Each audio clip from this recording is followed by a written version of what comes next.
Hi friends, இது ஒரு awareness video.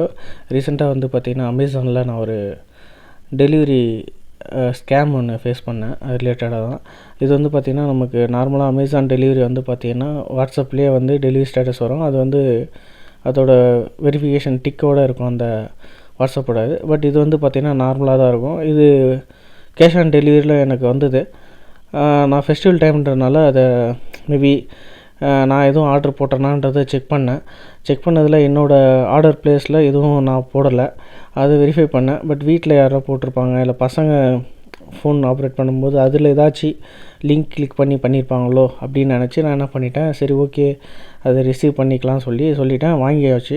வாங்கினதுக்கப்புறம் இது ரிலேட்டடாக ஏன் இந்த மாதிரி நடந்தது சொல்லி நிறையா சர்ச் பண்ணும்போது பார்த்திங்கன்னா, இது ஒரு ஸ்கேமு.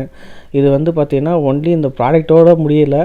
இதை நம்ம கேன்சல் பண்ணுறோம் அப்படின்னா நமக்கு வந்து ஒரு நோட்டிஃபிகேஷன் வரும். ஏன்னா நான் வாங்கி வச்சதோடு நான் அப்படியே நிறுத்திட்டேன். சர்ச் பண்ணி இது ஏன் நடந்ததுன்ற போது இதில் ஸ்கேம் இருக்குன்னு. பட் இது வந்து பார்த்திங்கன்னா, இதை நம்ம கேன்சல் பண்ணுறோம் அப்படின்னா ஓடிபி கேட்டு அந்த ஓடிபி வந்து போட்டாங்கன்னா, இன்கேஸ் நீங்கள் அக்கௌண்ட்டில் பைசா வச்சுருக்கீங்கன்னா அதுவுமே மொத்தமாக போயிடும் அப்படின்றது தான் நான் விஷயம் கேள்விப்பட்டேன். பட் அதனால் இது எல்லாருமே கொஞ்சம் அவேராக இருங்க. ஏன்னா மேபி நீங்கள் ப்ராடக்ட் வந்து ஆர்டர் போடலை கன்ஃபார்மாக அப்படின்னா நீங்கள் தெளிவாக கேன்சல் பண்ணிடுறது சேஃபு. ஏன்னா நம்ம ஆர்டர் ஹிஸ்ட்ரியிலே இல்லைன்னும் போது நம்ம அதை பற்றி வெரி பண்ணிடணும். ஏன்னா நான் அந்த சூழ்நிலை என்னால் வந்து டக்குன்னு அந்த முடிவு எடுக்க முடியல. மேபி நம்ம இல்லைனா யாருனா ப்ளேஸ் பண்ணியிருப்போம் வீட்டில் அப்படின்ற மாதிரி தான் இருந்தது. பட் இது ஒரு புது ஸ்கேமாக இருக்குது.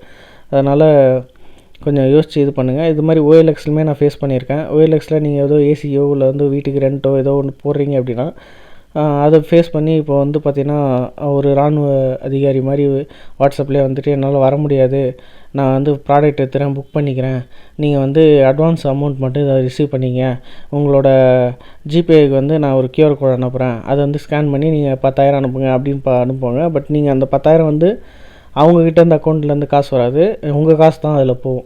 அதனால் அது வந்து அக்கௌண்ட்டில் காசு இல்லைன்னா தாராளமாக நம்ம ப்ளே பண்ணலாம் அதை. பட் கேஷ் வச்சுருங்க, கொஞ்சம் கேர்ஃபுல்லாக ஹேண்டில் பண்ணணும். ஏன்னா நீங்கள் 10,000னாலும் அதுக்கு மேலே இருக்க அமௌண்ட்னாலும் நீங்கள் ஒன்ஸ் சென்ட் பண்ணிட்டீங்கன்னா அதில் வந்து திரும்ப கிடைக்காது. அதனால் இது மாதிரி நிறைய சுச்சுவேஷன்ஸ் வந்து நிறைய க்ரியேட் பண்ணுறாங்க. யோசிக்கவே முடியல. நம்ம அந்த ஒரு சூழ்நிலையில் வந்து கொஞ்சம் அவசரப்பட்டு ஓடிபியை நம்ம சொல்கிற மாதிரி ஒரு சூழ்நிலை வந்துடுச்சு, அக்கௌண்ட்டில் காசு இருக்குன்னா ரொம்ப அவேராக இருங்க. அதனால தான் இந்த வீடியோ போஸ்ட் பண்ணுறேன். அதனால் கொஞ்சம் சேஃபாக இருங்க. இதை மாதிரி நிறைய யோசிக்கிறானுங்க. நம்ம கொஞ்சம் தெளிவாக இல்லைன்னா காலி ஆகிடுவோம். இந்த வீடியோ ஃப்ரெண்ட்ஸுக்கு எல்லாேருக்கும் ஷேர் பண்ணுங்கள். யோசிக்க முடியாத மாதிரி ஒரு சுச்சுவேஷனை க்ரியேட் பண்ணி எப்படி வேணால் நடக்கிறதுக்கு வாய்ப்பு இருக்குது. பார்த்து சுதாரணமாக இருந்துங்க.